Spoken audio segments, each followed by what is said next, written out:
नमस्कार दोस्तों, शिव ज्योतिष कार्यालय में आप सभी का बहुत बहुत स्वागत है। आपका अपना चैनल, इस पे आप इस समय सप्तवार व्रत कथा सुन रहे हैं। उसी की कड़ी में आज आपको वीरवार व्रत कथा सुनाएंगे। तो वीरवार के कथा में दो पार्ट होंगे। एक तो वीरवार के व्रत का पूजन विधि नियम होगा और दूसरे पार्ट में कथा होगा। तो वीरवार का व्रत क्यों रखा जाता है, वीरवार व्रत करने से क्या फल मिलता है, वीरवार का व्रत कैसे करना चाहिए और पूजन का विधि क्या है, क्या नियम है। तो आपको बता दें, इस व्रत को चाहे कोई स्त्री है चाहे कोई पुरुष है, इस व्रत को सभी कर सकते हैं। आप बड़े श्रद्धा भाव के साथ इस व्रत को कीजिए और भगवान नारायण आपकी मनोकामनाओं को पूर्ण जरूर करते हैं। देखो, हम सभी को लक्ष्मी की आवश्यकता होती है, धन की आवश्यकता होती है। तो लक्ष्मी का चालीसा, लक्ष्मी का पूजन तो करते हैं, लेकिन अगर नारायण का पूजन किया जाए तो लक्ष्मी जी स्वयं आ जाएंगी आपके घर पे। तो जो बृहस्पतिवार है, सभी सनातन प्रेमियों को, अगर आप व्रत नहीं रख सकते हैं तो चाहे स्त्री हैं चाहे पुरुष हैं, आप देवस्थान पर जाएं, मंदिर में जाएं, पीपल पर जल चढ़ाएं, केले के ऊपर जल चढ़ाएं, आप कथा करें या कथा सुनें। वीरवार के दिन स्त्रियों को सिर नहीं धोना होता है, ना ही घर के कपड़े धोने होते हैं। इसके पीछे अब आपके मन में होगा कि क्या ऐसा क्यों? तो इसके पीछे यही कारण है कि जो वीरवार का दिन है, ये भगवान विष्णु का दिन है, बृहस्पतिवार का दिन है, भगवान विष्णु को प्रसन्न करने का दिन है।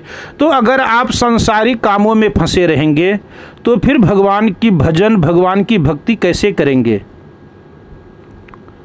इसके पीछे यही कारण है कि आप ज़्यादा से ज़्यादा समय भगवान नारायण के निमित्त निकालिए, अपने कल्याण के लिए निकालिए। वैसे तो सातों वार 24 घंटा एक क्षण भी व्यर्थ में नहीं खोना चाहिए, लेकिन जो वीरवार है ये 7 वारों में सबसे स्पेशल दिन है। इसलिए पुरुषों को ना तो शेव कराना चाहिए, ना कटिंग कराना चाहिए, क्योंकि ऐसा करने से आयु क्षीण होती है। और महिलाओं को ना सिर धोना चाहिए और ना ही घर के कपड़े धोने चाहिए।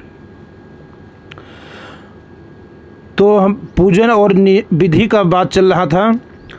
तो आप जब अगर व्रत करना है तो ये किसी भी महीने में चांदनी रात से ये व्रत करना है। वीरवार का बड़े ही श्रद्धा भाव के साथ आप ये व्रत या पूजन या कथा कर रहे हैं, तो भाव होना चाहिए आपका कि भाव ही विद्यते देवा। भगवान आपके भाव को देखते हैं, आपके धन को नहीं देखते हैं, ना ही आपके स्वरूप को देखते हैं। भगवान केवल आपके भाव को देखते हैं। तो आप जो भी कर्म करें बड़े भाव के साथ करें, बड़े श्रद्धा के साथ अगर करते हैं तो भगवान आपके किए हुए जो आप भजन पूजन पाठ कथा करते हैं तो भगवान उसे ज़रूर स्वीकार करते हैं। और भगवान कभी भी अपने भक्तों को निराश नहीं करते हैं। हाँ, हो सकता है हमारे कर्मों के द्वारा हमें वो फल थोड़ा सा लेट मिले, लेकिन भगवान निराश अपने भक्त को कभी नहीं करते हैं। तो आप बड़े श्रद्धा भाव के साथ अगर व्रत करना है तो पीले वस्त्र धारण करें, चाहे कोई पीला दुपट्टा ले लें या पीला तौलिया अपने पास रखें, या फिर कोई रुमाल हो, ऐसा कोई पीला चीज़ जरूर होना चाहिए। हल्दी का तिलक मस्तक पर लगाएं। और पूजन में क्या क्या सामग्री होना चाहिए तो आप सभी को पता है। केला, पीला फूल, छोले की दाल, चने की दाल, गुड़, हल्दी, मुनक्का, ये सब चीज़ें आप गड़बी में डाल दीजिए, थोड़ा थोड़ा डालें। अगर आप चाहें तो वो अलग से दान कर सकते हैं, लेकिन अगर जो आपने गड़बी में डाल दिया, केले पर चढ़ाना है, वो थोड़ा थोड़ा डालें, क्योंकि वो अनाज है वो वेस्ट ना हो। थोड़ा थोड़ा चीज़ें आप डाल करके गड़बी में और आप केले के ऊपर चढ़ाइए, वहाँ पर धूप दीप जला करके और कथा करें या कथा सुने। तो अब वीरवार का व्रत करने से क्या फल मिलता है? तो जैसे आपकी कुंडली में अगर बृहस्पति नीच का है, क्योंकि बृहस्पति देव बहुत कुछ देने वाले हैं, जैसे गवर्नमेंट टीचर, प्रिंसिपल, डॉक्टर, किसी सभा के प्रधान या उच्च पोस्ट पर जज, बड़े बड़े वकील, ये जो बने हैं, इनके पीछे बृहस्पति देव का ही हाथ है सिर के ऊपर। बड़े बड़े कारोबार के जो मालिक हैं, जिन्हें समाज में मान, प्रतिष्ठा, यश मिलता है, ये बृहस्पति देव की कृपा से ही मिलता है। तो बृहस्पति देव घर में सुख शांति देने वाले हैं। विद्या, बुद्धि, धन, धान्य, पुत्र, पौत्र।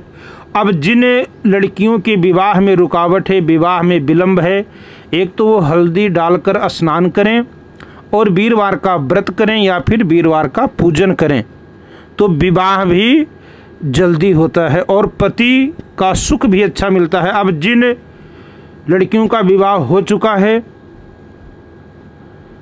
तो अगर वो पूजन करती हैं, व्रत करते हैं, या व्रत नहीं कर सकते पूजन करते हैं, तो बृहस्पति देव की कृपा से पति की दीर्घ आयु होती है वीरवार का पूजन करने से।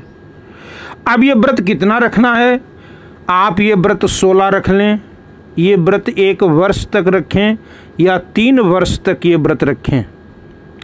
केले का पूजन करें, पीपल पर जल चढ़ाएं, ब्राह्मण के चरणों को स्पर्श करें। अब इस दिन भोजन के रूप में नमक रहित भोजन करना है, नमक इसमें नहीं खाया जाता है जो व्रत करते हैं। तो मीठा भोजन किया जाता है, एक टाइम मीठा भोजन करना होता है। यथाशक्ति आप गौओं की सेवा करें।